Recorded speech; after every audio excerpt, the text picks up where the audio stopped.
দর্শক, ইসরায়েল ও যুক্তরাষ্ট্রের হামলায় বিপর্যস্ত ইরানের সর্বোচ্চ ধর্মীয় নেতা আয়াতুল্লাহ খোমেনির মৃত্যুর খবর নিশ্চিত করেছে এরই মধ্যে রাষ্ট্রীয় গণমাধ্যমটি। এই মুহূর্তে ইরানে কি হবে এবং ইরানে যে পরিস্থিতি চলছে সেই পরিস্থিতির উত্তাপ ছড়িয়েছে পুরো মধ্যপ্রাচ্যে। তার সঙ্গে বাংলাদেশের অর্থনৈতিক, সামাজিক কিংবা অন্যান্য ক্ষেত্রে কি প্রভাব পড়তে পারে সেসব নিয়ে কথা বলবো আমরা।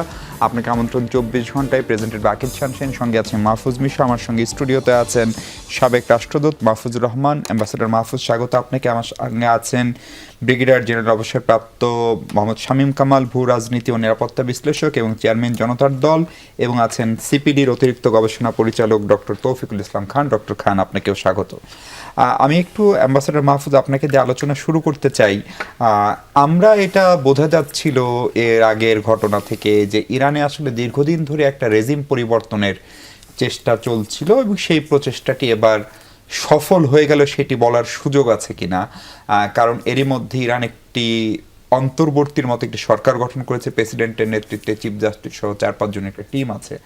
ফলে এখন ইরানে মার্কিন যুক্তরাষ্ট্র বা তাদের মনোনীত কেউ অথবা খোমেনি জগতের যুগের অবসান হলো সেইটা বলার সুযোগ আছে কিনা? সুযোগ আছে, কিন্তু কথা হলো যে যে পরিস্থিতি যে কোনো রকম হতে পারে। একটা কথা সত্য যে কোনো না কোনোভাবে শাসন ব্যবস্থার একটা পরিবর্তন সেখানে হবেই। যদি বাইরে থেকে না হয় বা বাইরের প্রভাবে না হয়, তাহলে ভেতরের প্রভাবেও হয়তো পরিবর্তনটা হবে।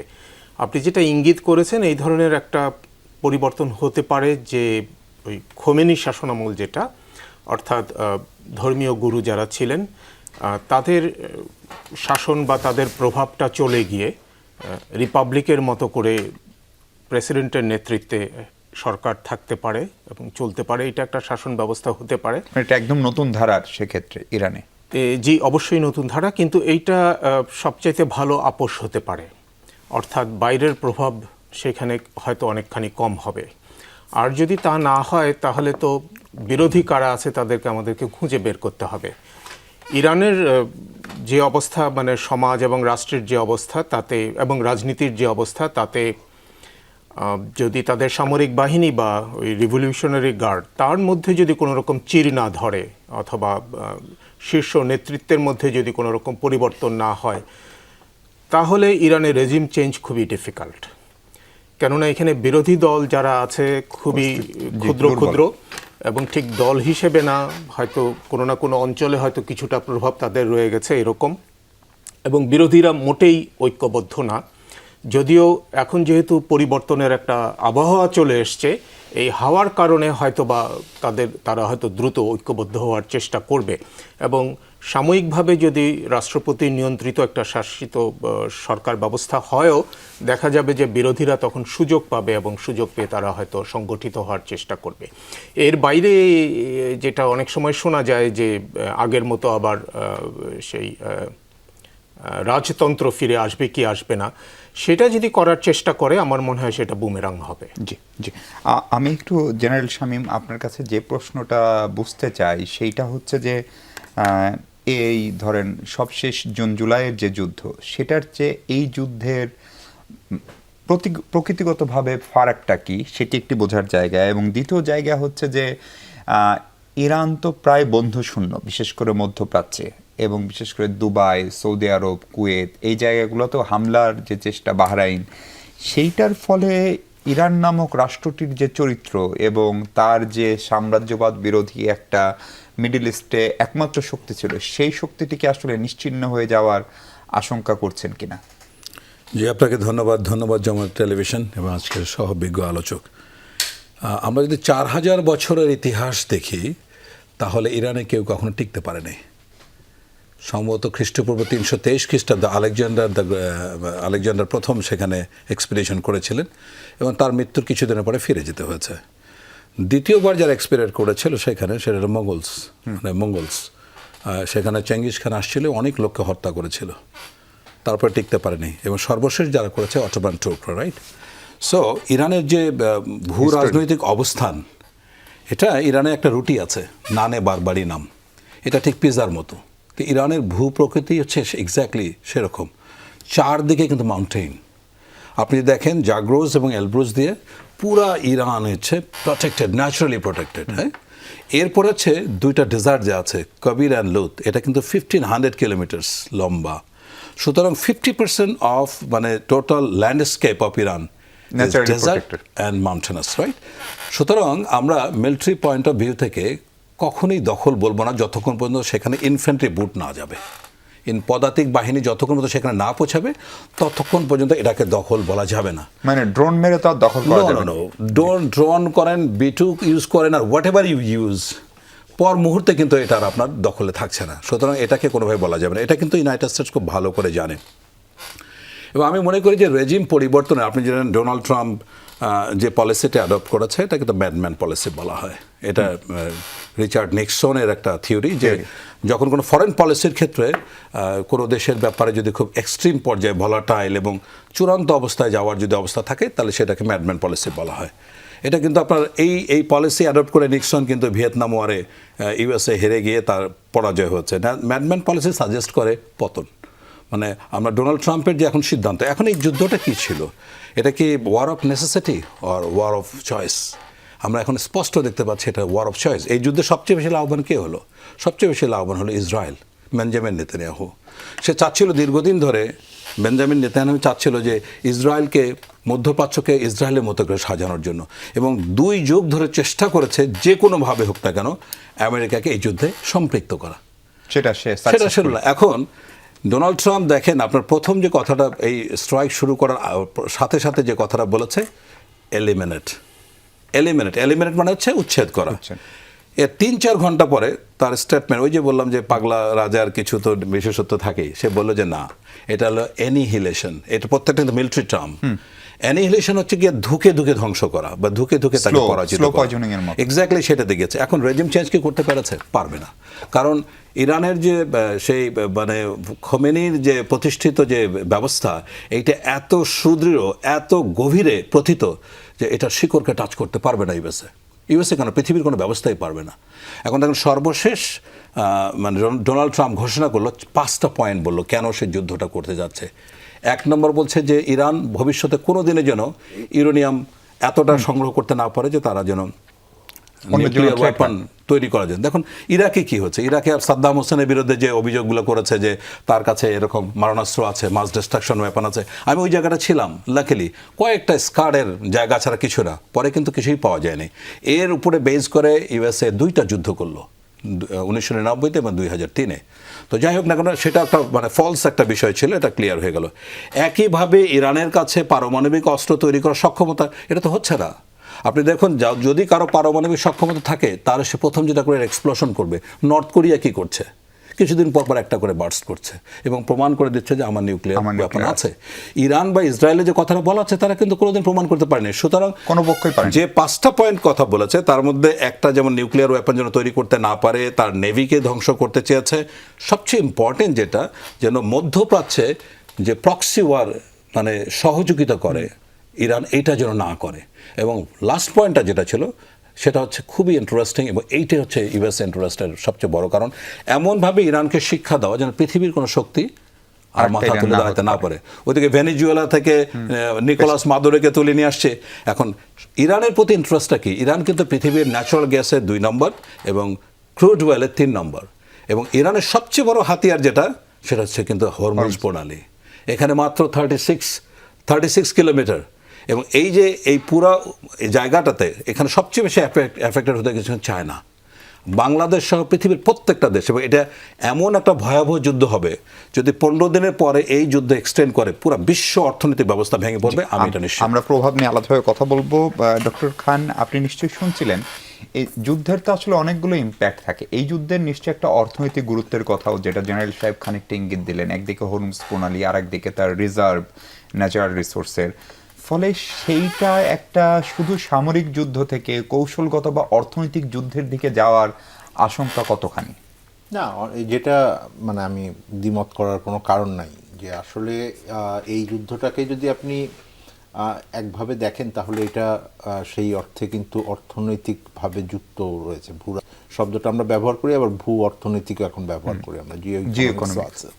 সো এইটা একটা ইম্পর্ট্যান্ট ফ্যাক্টর, এইটাতে কোনো সন্দেহ নেই। এবং হরমুজ প্রণালীর কথা বলেছেন, আমার মনে হয় এইটা খুবই একটা গুরুত্বপূর্ণ বিষয়, যে এইটার মানে যা দর্শকরা জানবেন সেটা হলো যে এটার বড় গুরুত্বপূর্ণ জায়গাটা হলো যে এই প্রণালীটা ব্যবহার হয় বিশ্বের মানে একটা বড় অংশের যে আমাদের জ্বালানি সরবরাহ সারা পৃথিবীতে, হ্যাঁ, যেটা আপনার মধ্যপ্রাচ্য থেকে হয়, এইটার একটা বড় অংশই আপনার প্রণালী ব্যবহার করে। সুতরাং এইটার একটা স্ট্র্যাটেজিক গুরুত্ব আছে অর্থনৈতিক দিক থেকে, এবং সেইটাই আমার এই অর্থনীতির ভিতরে প্রধান চাপের একটা কারণ হবে। আপনি ইমিডিয়েটলি কতগুলো ইম্প্যাক্টের জায়গা আমরা দেখতে পাই, যেমন আপনি ইমিডিয়েটলি আমরা যেটা দেখছি যে ফ্লাইট বন্ধ হয়ে গেছে, ওখান থেকে জাহাজ পাস করা বন্ধ আছে। যেটা বলছেন যে আমি ইনফ্যাক্ট এই শো শুরু হওয়ার আগেও কথা বলছিলাম যে কতদিন চলতে পারে, ওনারা কি মনে করছেন। তো ধরেন আপনি যদি 7 দিনও হয় এই ধরনের একটা পরিস্থিতি, স্বাভাবিক পরিস্থিতি আসতে, আমি একদম মিনিমাম তাহলেও আপনি দেখবেন যে কতগুলো ফ্লাইট ক্যান্সেল হলো, হ্যাঁ, এবং কতগুলো জাহাজ আসতে পারবে না। আমি দুটো সরাসরি ইম্প্যাক্ট বাংলাদেশের জন্য বলছি আর কি, বিশ্বের তো বড় পরিসরে, কিন্তু আমরা ছোট দেশ। আমাদের মধ্যপ্রাচ্যের যেই শ্রমিকরা নিয়মিত যাতায়াত করেন, প্রতিদিন মানে কয়েক হাজার শ্রমিক আসলে যাচ্ছেন আসছেন, তাদের এটা বন্ধ হয়ে যাচ্ছে এখন, এটা অনিশ্চয়তার ভিতরে আছে। কারণ একটা সারা পৃথিবীর সাথে এটা শুধুমাত্র কিন্তু না, আমাদের এখান থেকে আপনি ইউরোপ ইউএসএ গেলেও আমরা এন্ট্রি পয়েন্ট হচ্ছে নর্মাল একটা এন্ট্রি পয়েন্ট, সবচেয়ে বড় এন্ট্রি পয়েন্ট মিডল ইস্ট। আপনি একই রকম ভাবে আমার শুধুমাত্র যে আমার তেলের সরবরাহ তা না, এখন আমাদের যদি আমরা একটা বড় অংশ হলো আমরা সিঙ্গাপুর পোর্টটাকে ভায়া ব্যবহার করি, আমাদের ডাইরেক্ট সি লাইন নাই, কিন্তু এখন অনেককে দুবাই ব্যবহার করেন, হ্যাঁ, তো ওইটাও কিন্তু এখন মানে অনিশ্চয়তার ভিতরে আছে, সবাই ক্ষতিগ্রস্তের ভিতরে যাবেন। এইটার একটা ইমিডিয়েট কস্ট আছে। ইমিডিয়েট কস্টটা হলো যে এই যে দেরি হবে, এটার কিছু ইন্স্যুরেন্স কস্ট আছে, এটা কে বিয়ার করবে, আমরা বিয়ার করব না, এক্সপোর্ট করি বা ইম্পোর্ট করি, এটা চুক্তির উপর নির্ভর করে, সেই বিষয়টা আছে।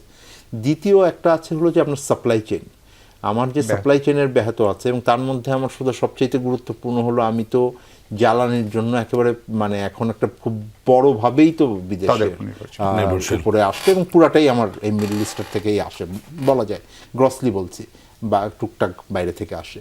কিন্তু এই সুতরাং এইটার কোনো সাপ্লাই চেইনে ইম্প্যাক্ট ফেলবে কি না, হ্যাঁ, কিছুদিন আগে আপনারা দেখেছেন যে এটা শুধুমাত্র আমার শিল্পের উৎপাদন, বিদ্যুতের উৎপাদন তো আছেই, এমনকি আমার ঘরে বা মানে যেগুলো আমরা গ্যাস ব্যবহার করি সেইগুলোও কিন্তু সোর্সিংগুলো এলপিজি টার্মিনাল বন্ধ থাকার থেকে আসে, তো ওই ইম্প্যাক্টটা আছে।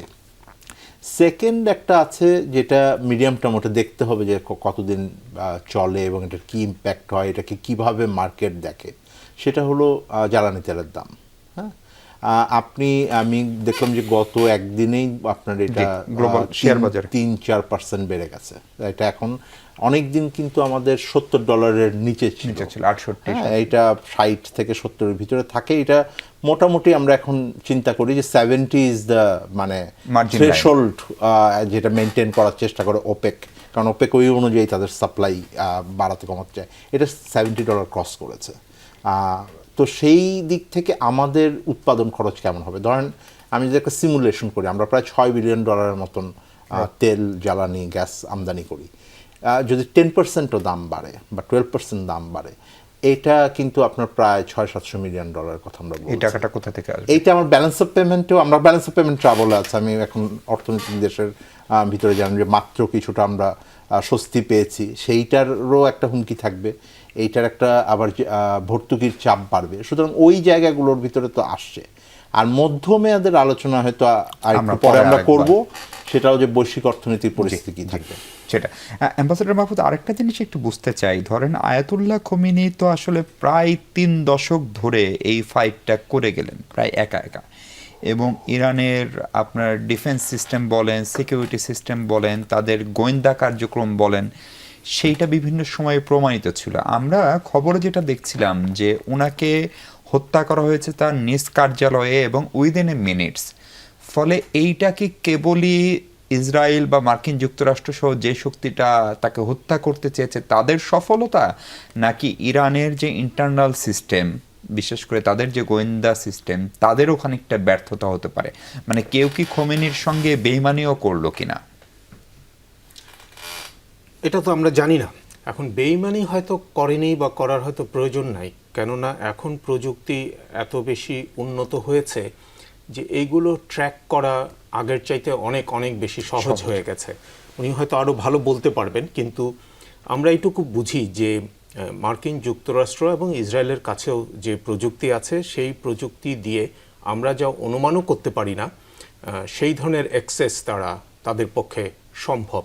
এর আগে আপনার ওসামা বিন লাদেনকেও যখন ওরা ট্র্যাক করে তখনও যে প্রযুক্তিগুলো তারা ব্যবহার করেছিল, এমনকি আপনার গাজা এবং ইসরায়েলের যুদ্ধের সময় লেবানন এবং ইরানে যে সমস্ত ড্রোন হামলা করে যে সমস্ত হত্যা করা হয়েছে, সেইখানেও যেরকম প্রেসিশন ব্যবহার করা হয়েছে, তাতে বোঝা যায় যে আপনার প্রযুক্তির মাধ্যমে এই সামরিক বিদ্যার একটা বিপ্লবী পরিবর্তন চলে এসছে, যেটা হয়তো এখন এই মুহূর্তে একচ্ছত্রভাবে তাদের হাতেই আছে, মার্কিন যুক্তরাষ্ট্রের হাতে আছে। অন্যান্য দেশেরটা আমরা সেভাবে এখনো দেখিনি। তো সেইভাবে সেটা সম্ভব হয়েছে। আর হ্যাঁ, গোয়েন্দার কথা যদি বলেন তো স্বাভাবিকভাবেই ইসরায়েল এবং মার্কিন যুক্তরাষ্ট্র তারা গোয়েন্দার পেছনে যে পরিমাণ অর্থ ব্যয় করে সেই তুলনায় ইরান তো ম্যাচ করতে পারা খুব কঠিন। তো অ্যাপারেন্টলি হয়তো ব্যর্থতা সেখানে ইরানের গোয়েন্দাদের দেখা যেতে পারে, কিন্তু এইটা আসলে ঠিক ম্যাচ যেহেতু করে না, সুতরাং সেইভাবে তুলনা করে আমরা বলতে পারি না।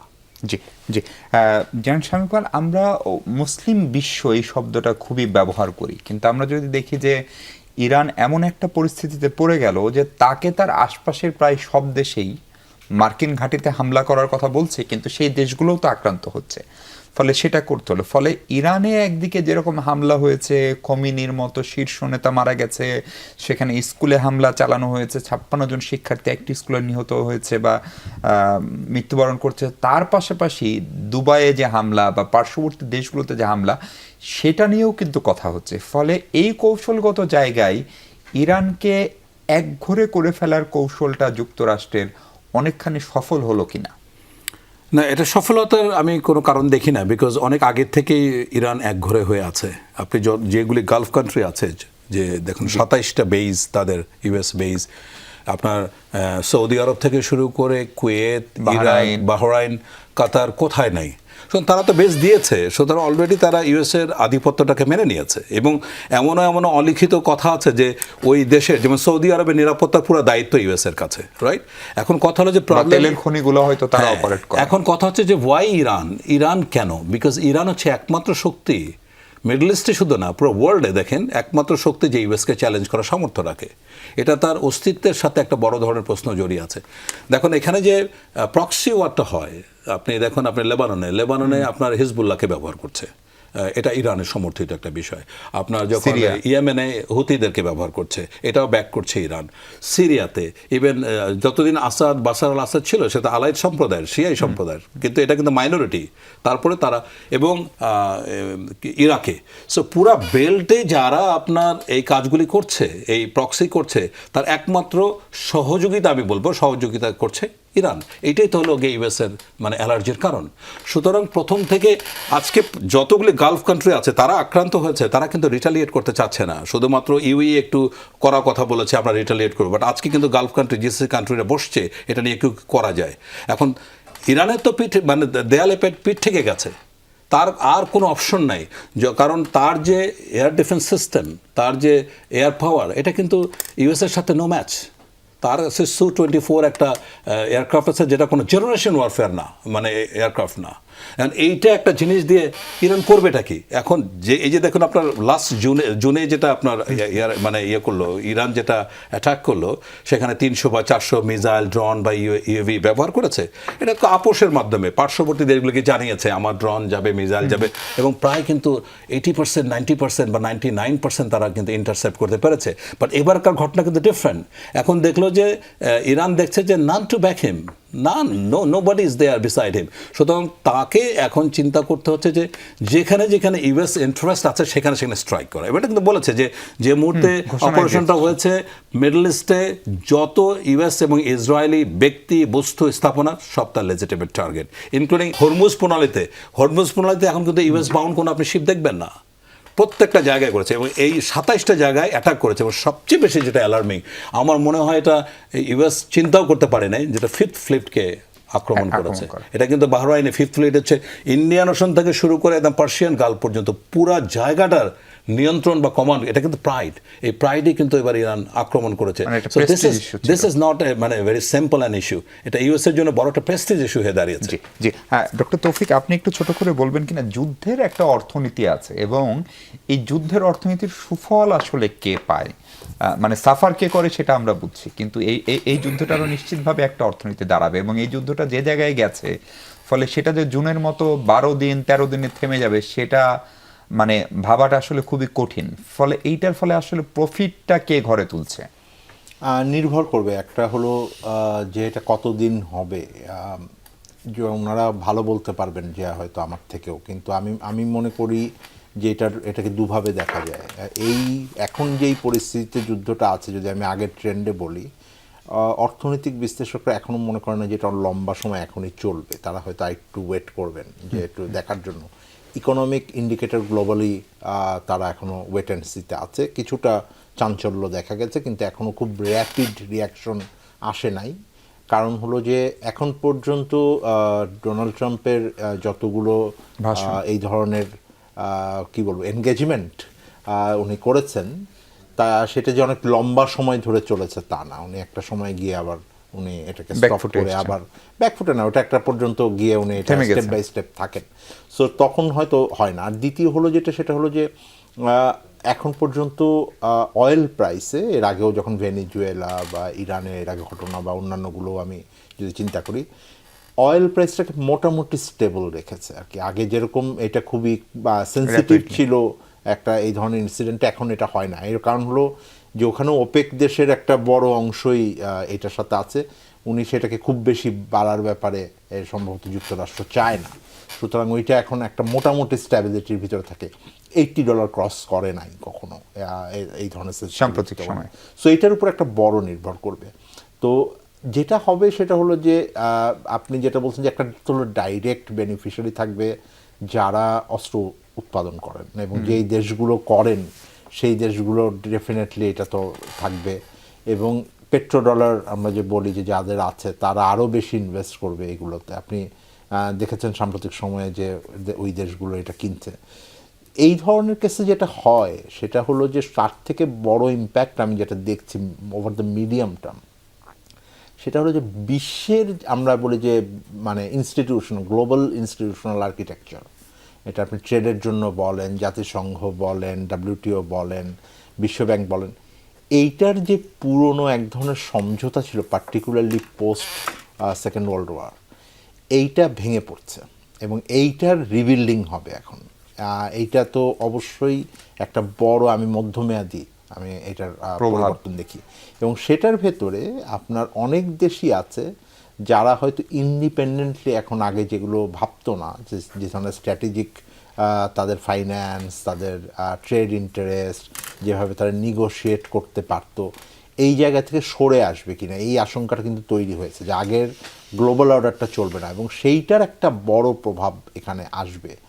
এবং সেক্ষেত্রে আমি দেখি যে বাংলাদেশের মতন যেগুলো ছোট অর্থনীতি, আমরা যারা দলবদ্ধভাবে নিগোশিয়েট করে অনেক বেশি স্বস্তিতে থাকতাম, কারণ আমার ইন্ডিভিজুয়াল নিগোসিয়েশন পাওয়ার ক্যাপাসিটি কম, তাদের জন্য এটা একটা হুমকি। এবং এটা শুধুমাত্র যুক্তরাষ্ট্রের কাছে না, আপনি ধরেন আমি উদাহরণ দিয়ে বলি, যুক্তরাষ্ট্র যেই ধরনের একটা মানে আমি নিগোশিয়েট করলাম, এখন আমাকে খুব ভালো টার্মে যদি নিগোশিয়েট ইউরোপিয়ান ইউনিয়ন করে, ইউরোপিয়ান ইউনিয়নের মনে হবে যে তাহলে আমিও কি একটু যদি শক্তি দেখাই তাহলে কি আমি একটু বেটার পাবো কিনা, আমি ছাড় দিব কেন, এই মনোভাব সৃষ্টি হওয়ার আশঙ্কা কিন্তু রয়েছে।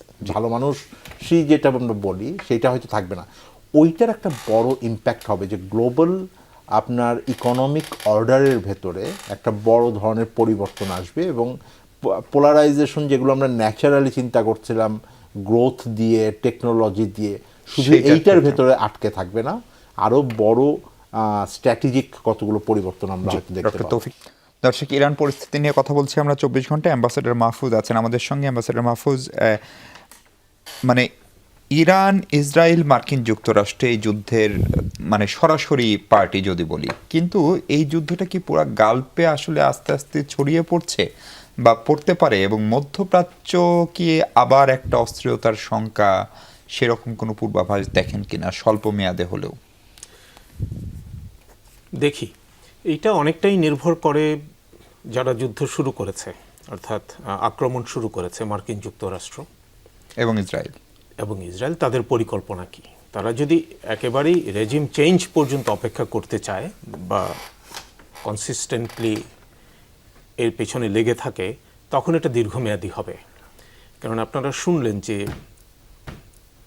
ইরানের যে সমাজ, এই সমাজকে অত সহজে বিভক্ত করা এবং সেইখানে বিরোধী পক্ষ তৈরি করে ক্ষমতা দখল করা, ইরানের সংস্কৃতির বিরুদ্ধে গিয়ে, এগুলো অনেক কঠিন কাজ, অত সহজ না। কিন্তু একই সঙ্গে এটাও সত্য, যেহেতু ইরানের এই রেজিম দীর্ঘদিন ধরে আছে, কিছু কিছু ডিসেন্ট অটোমেটিক্যালি তৈরি হয়, সেটা ইরানের ভেতরেও আছে, কিন্তু অর্গানাইজড না। তো এই রেজিম চেঞ্জের দিকে যদি যায়, তখন হয়তো এই যুদ্ধটা দীর্ঘমেয়াদী হবে। এবং দীর্ঘমেয়াদী যদি হয়, এবং আমি আগে যেটা বলেছিলাম যে যদি রিভলিউশনারি গার্ড তাদের মধ্যে কোনো রকম বিভাজন তৈরি না হয়, তাহলে তারা শেষ পর্যন্ত চেষ্টা করে যাবে সামরিকভাবে এগুলোকে মোকাবেলা করতে। এবং তাদের জন্য সহজ টার্গেটই হলো ওই যে উনি যেটা বললেন যে 27টা স্থাপনা, জি, এবং এই ঘাঁটিতেই তো এটা সীমাবদ্ধ থাকবে না। তখন ওই সহজ টার্গেট হিসেবে আপনি যখন মিসাইল ছুড়বেন, 10টা মিসাইল ছুড়লে 2টা হয়তো এদিক সেদিক যাবে, সিভিল, তখন অটোমেটিক্যালি আপনার মধ্যপ্রাচ্যের অন্যান্য দেশ এই যুদ্ধের সঙ্গে যুক্ত হয়ে যাবে। আর দ্বিতীয় আরেকটা কারণ হলো, প্রত্যেকটা দেশেই আপনার শিয়া জনগোষ্ঠী আছে এবং ইরানের প্রতি সহমর্মিতা আছে, এই ধরনের গোষ্ঠী আছে প্রত্যেকটা দেশে। তারা খুব সংগঠিত না হয়তো, কেউ কেউ তো যথেষ্ট সংগঠিত, যেমন হিজবুল্লাহ বলেন, হুতি বলেন, অনেকেই আছে। তো তারা সক্রিয় হয়ে যেতে পারে। তো সেরকম হলে এই যুদ্ধটা দীর্ঘস্থায়ী হবে এবং ব্যাপক হবে। জি, জেনারেল শামীম কামাল, সেক্ষেত্রে মধ্যপ্রাচ্য যদি আবার অস্থির হয়, মধ্যপ্রাচ্যে অস্থিরতা আমরা আমাদের জীবদ্দশায় দেখেছি, মানে আমি আমার জীবদ্দশার কথা বলছি, ধরেন ইরাকের সময়, কুয়েতের সময়, ফলে সেটা যদি আবার অস্থির হয়, আমরা কিছুদিন আগে রুশ ইউক্রেন যুদ্ধের প্রভাব আমাদের উপরে কীরকম পড়তে পারে সেটা টের পেয়েছি। আমাদের থেকে হাজার হাজার কিলোমিটার দূরে, যাদের সঙ্গে আমাদের সরাসরি খুব বেশি ট্রেড বা সেটাও নাই। ফলে মধ্যপ্রাচ্য আবার অস্থির হলে সেটা সামাল দিতে পারবে এই অঞ্চল, মানে আমি এশিয়ার কথাই বলছি ধরেন। না, আমি প্রথমেই খেয়াল করে রাখেন, আমি প্রথমে বলেছি এটা শুধু মধ্যপ্রাচ্য নয় বা এশিয়া নয়, পুরো পৃথিবীর অর্থব্যবস্থা বড় ধরনের একটা ঝাঁকুনিতে পড়বে, দ্যাট ইজ ফর শিওর। এখন কথা হচ্ছে যে আমরা ওয়ার স্টাডিজের পয়েন্ট অফ ভিউ থেকে বলি যে প্রত্যেকটা যুদ্ধের কিন্তু একটা সেন্টার অফ গ্র্যাভিটি থাকে, রাইট? তো আপনার অপারেশন লেভেল এবং স্ট্র্যাটেজিক লেভেল, অপারেশন লেভেলে আপনার সেন্টার অফ গ্র্যাভিটিটা সামথিং ফিজিক্যাল, রাইট? যেমন এটা ইউএস ওয়ার গেমের যে মডেলটা, আপনার যখন ইরাক ওয়ার হলো 1 আর 2, তখন কিন্তু সেন্টার অফ গ্র্যাভিটি ঠিক করেছিল সাদ্দাম হোসেনকে।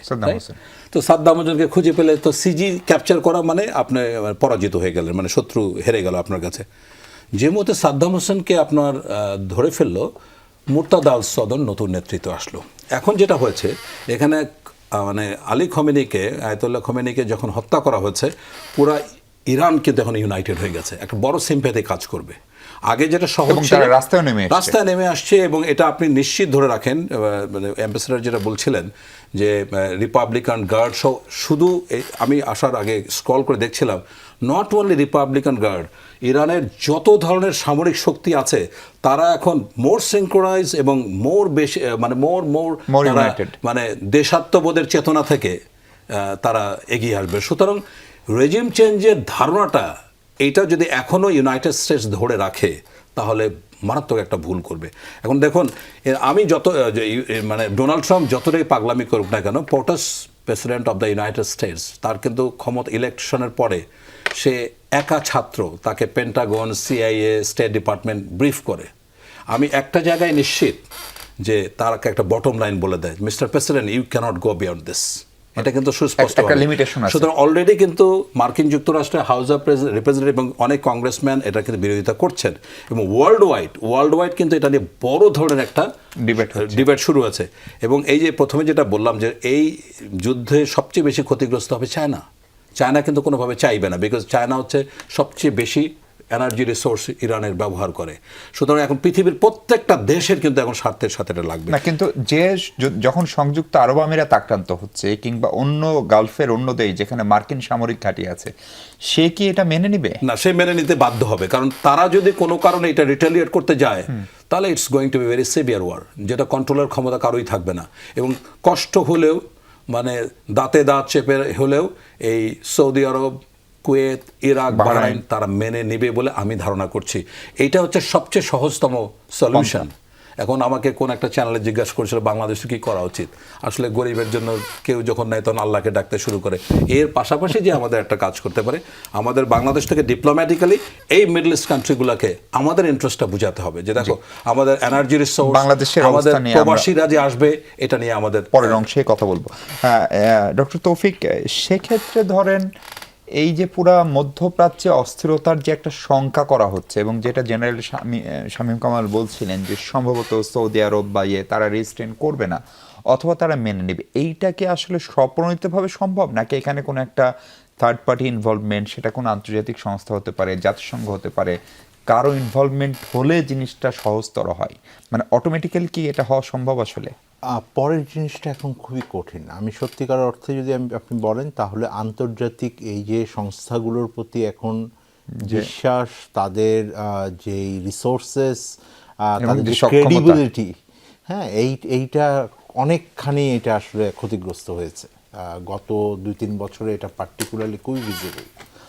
ফলে সেই যে জিনিসটা হলো যে আগে যেটা ছিল যে গালফ কান্ট্রিরা নিজেরাও যতখানি ইউনাইটেড ছিল ওপেকের মাধ্যমে অথবা জিসিসির মাধ্যমে, এখন আমরা অতখানি মানে এটাকে মনে হচ্ছে যে একটু পোলারাইজেশন আছে, সেলফ ইন্টারেস্ট আছে কিছুটা, মানে এখন এটা ফ্র্যাগমেন্টেড অবস্থার ভিতরে আছে।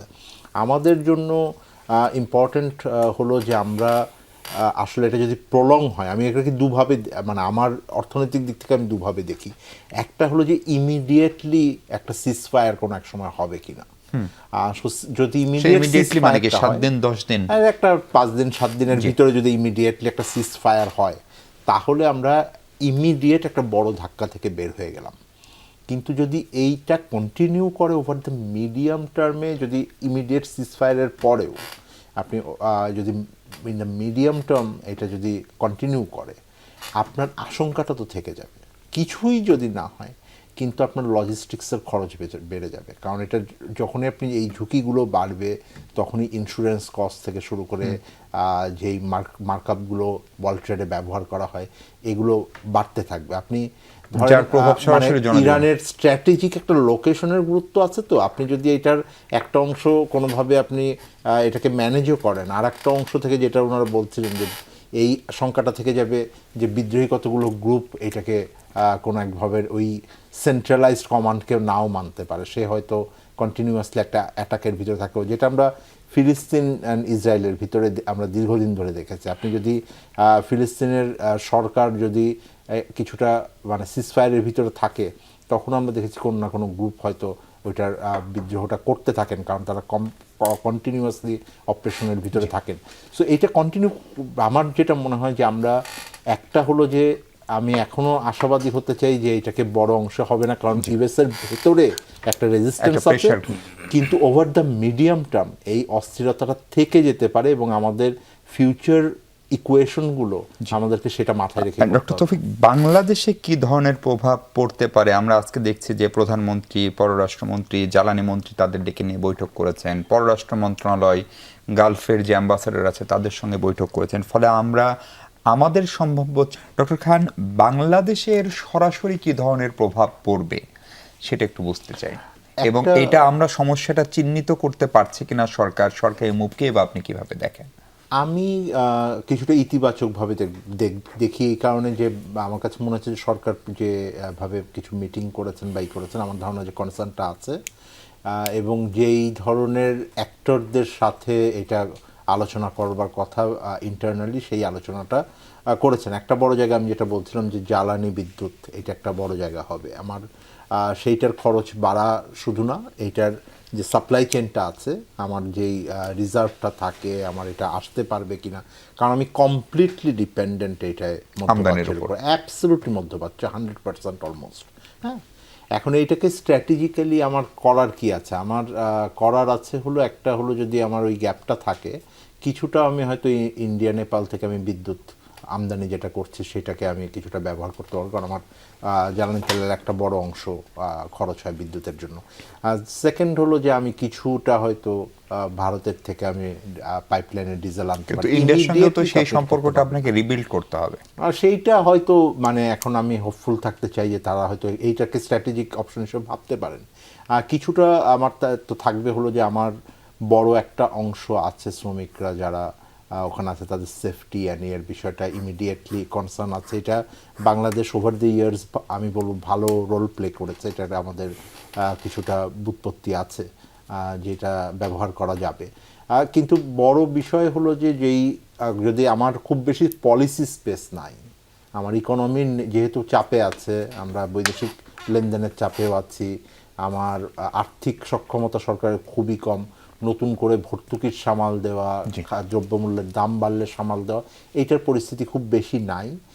সুতরাং স্ট্র্যাটেজিক পয়েন্টের জায়গাটা হলো যে বাজেট ম্যানেজমেন্টটা যদি এটা লম্বা সময় চলে তাহলে একটা আসবে। তবে এখন ইমিডিয়েট ইম্পর্টেন্সটা হলো আমদানি রপ্তানি এবং সাপ্লাই চেইনের ক্ষেত্রে আপনার আমাদের যে ভ্যালু চেনটা আছে এইটাকে আমি সচল রাখতে পারি কিনা এবং সেইখানে কিছু স্ট্র্যাটেজিক ইন্টারভেনশন করতে পারি কিনা। জি, জেনারেল কামাল, আপনি চ্যালেঞ্জগুলোর কথা শুনছিলেন, আপনার কোনো পরামর্শ আছে কিনা? মানে আপৎকালীন পরামর্শ, স্বল্প মেয়াদ হলে কি করা উচিত, মধ্যমেয়াদ হলে কি করা উচিত? না, পরামর্শ তো অনেক দেওয়া যায়, আমাদের তো পরামর্শদাতার অভাব নেই, কিন্তু বাস্তবায়ন করাটা হচ্ছে খুব ডিফিকাল্ট। আপনারা যেটা আলোচনা করছিলেন যে বিকল্প রাস্তায় ভারত থেকে আনা, এটা একটা অ্যাবসার্ড, এটা এত অল্প সময়ের বিষয় নয়। ভারতের সাথে আমাদের যে কূটনৈতিক সম্পর্ক যে পর্যায়ে গিয়েছে, এখন ট্রেন যাতায়াত আমরা শুরু করতে পারি নাই বা করতে পারছি না, এখনও কূটনৈতিক সম্পর্কটাও ইজি হয়ে আসে নাই।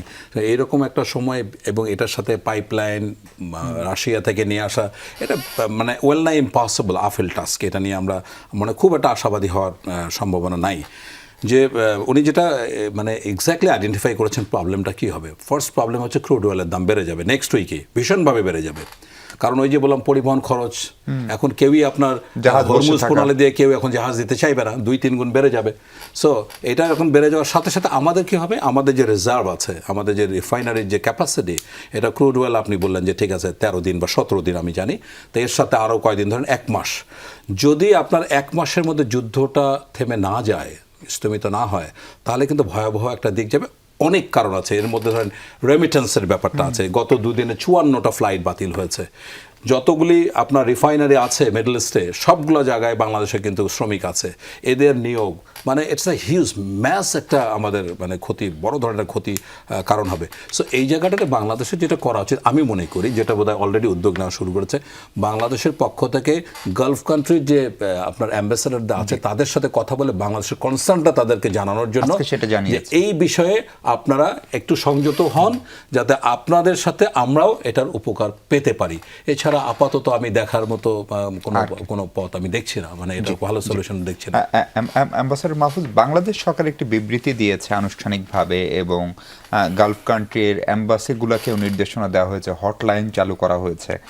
এর বাইরে কি আসলে আমাদের আর কিছু করার ছিল, মানে রাষ্ট্র হিসেবে বাংলাদেশের? আমি মনে করি আরও অনেক কিছু করার ছিল এবং আরও অনেক কিছু করতে হবে, করা উচিত। প্রথম কথা হলো, আমি সবসময় কূটনীতিকে দেখতে চাই যে আমরা রাষ্ট্র হিসেবে একটা প্রোঅ্যাক্টিভ কূটনীতি অনুসরণ করি। কারণ কোথাও যুদ্ধ লেগে গেল, কোথাও কোনো সমস্যা হলো, তারপর আমাদেরকে যদি এগুলো ম্যানেজ করতে হয় তাহলে আমরা এক স্টেপ পিছিয়ে থাকি। কিন্তু রাষ্ট্র হিসেবে আমাদের, কারণ এমনিতেই 18 কোটি লোকের দেশ, আমাদের অনেক ভালনারেবল জায়গা আছে রাষ্ট্রের। যেমন বন্যা যদি হয়, আমরা বাংলাদেশ ভালনারেবল, এদিকে আপনার রোহিঙ্গা শরণার্থী নিয়ে আমরা ভালনারেবল, জ্বালানি নিয়ে আমরা ভালনারেবল। এগুলো কোনো একটা যদি আপনার সংকট দেখা দেয়, তখন দেশ হিসেবে তো হ্যাঁ আমাদের যথেষ্ট বিপর্যয়ের সম্মুখীন আমরা হব। এই জন্য কূটনীতিতে বলেন, সরকারি নীতিতে বলেন, এগুলোর কিছু বিকল্প ব্যবস্থা তৈরি করে রাখতে হয়, এবং এই জন্য প্রোঅ্যাক্টিভ হতে হয়, মানে আগে থেকে অনুমান করে আপনাকে এগুতে হবে। আমাদের জন্য একটা দুর্ভাগ্য বা এই সরকারের জন্য দুর্ভাগ্য যে নতুন সরকার, কিন্তু নতুন সরকার গঠন করার পরপরই এই ধরনের সমস্যা বা সংকট মোকাবেলা করতে হচ্ছে। যে বিবৃতিটা সরকার দিয়েছে স্পিরিট হিসেবে আমি সেটা সমর্থন করি বা মনে করি যে এই স্পিরিটেই দেওয়া উচিত, কিন্তু একই সঙ্গে একটা জিনিস যদি একটু বিবেচনা করে দেখেন যে এইখানে আরও একটু কৌশলী ভাষা ব্যবহারের ক্ষেত্রে আরও একটু কৌশলী হওয়া উচিত ছিল। কেননা ভবিষ্যতে কোনো দিন বাংলাদেশেও যদি কোনো রকম সংকটের মধ্যে পড়ে, যখন আপনার আন্তর্জাতিক সংস্থা বা আন্তর্জাতিক কমিউনিটির সহযোগিতা আপনার প্রয়োজন পড়বে, তখন আপনাকে কিছুটা আদর্শ নিয়ে কথা বলতে হয়। তো সেই জায়গাটায় যেটা আমরা প্যালেস্টাইনের ক্ষেত্রে খুবই করি। জি, ওটা হয়তো খুব সহজে করি, কারণ সেখানে আপনার মানে কন্টেস্ট করার মতো কেউ থাকে না। বাট এই ক্ষেত্রে আমি বুঝতে পারি যে এখানে যেহেতু কন্টেস্টিং পার্টি আছে, আমরা হয়তো একটা পক্ষকেই কিছুটা বেছে নিয়েছি, তো সেখানে আরেকটু কৌশলী হওয়া উচিত ছিল যাতে ওই জায়গাটা আমাদের থেকে যায়, ইথিক্যাল একটা গ্রাউন্ডটা যেন। জি। এর বাইরে বাংলাদেশি যারা আছে তাদের নিরাপত্তা বা সেগুলোর ক্ষেত্রে যারা ধরেন কাজ করছে, সেটার ক্ষেত্রে আমাদের মিশনগুলোর আরেকটু প্রোঅ্যাক্টিভ হওয়া উচিত কিনা? এটা তো নিশ্চয়ই সরকার করেছে, যে মিশনগুলোকে অলরেডি অ্যালার্ট জারি করেছে। জি, এবং এর আগেও এই ধরনের পরিস্থিতি আমাদের এই মিশনগুলি, বিশেষ করে মধ্যপ্রাচ্যের মিশনগুলি বিভিন্ন সময়ে কিন্তু মোকাবেলা করেছে। সুতরাং আমি আশা করি এই জায়গাটায় আমাদের ম্যানেজমেন্ট আগের চেয়ে, আমার ধারণা আগের চাইতে আরো ভালো হবে, এবং ইটস ফাইন। এটা নিয়ে আমি খুব একটা শঙ্কার জায়গা দেখি না। শঙ্কার জায়গা যে পরিস্থিতি যদি খারাপ হয়, সেটা তো বাংলাদেশকে অন্যান্য দেশের মতো বাংলাদেশকে মোকাবেলা করতে হবে। অনেক ধন্যবাদ অ্যাম্বাসেডর মাহফুজুর রহমান, ধন্যবাদ জেনারেল শামীম কামাল, ধন্যবাদ ডক্টর তৌফিকুল ইসলাম খান। দর্শক, এই ছিল আলোচনা। আমাদের প্রত্যাশা একটাই, পৃথিবী সুস্থ থাকুক, স্বাভাবিক থাকুক, সব ধরনের যুদ্ধ বন্ধ হোক। ভালো থাকুন সবাই।